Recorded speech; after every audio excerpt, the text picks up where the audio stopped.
The Hong Kong SAR's government has just concluded a second round of public consultations into political reform. Our correspondent Zhu Dan talked to residents in Hong Kong about the city's pressing issues and their expectations.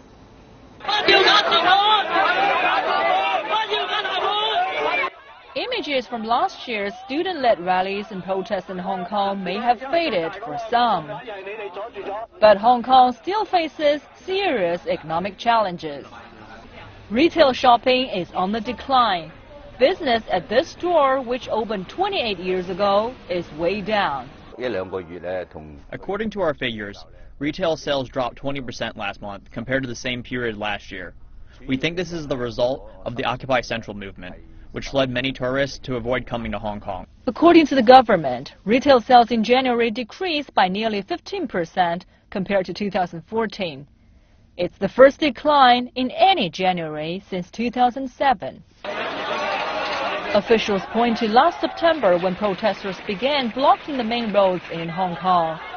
Demonstrators demanded that Beijing not limit or select which candidates could run for the chief executive elections in 2017. There should be a certain degree a filtering process at the initial stage before anyone who can get the nomination from the nomination committee.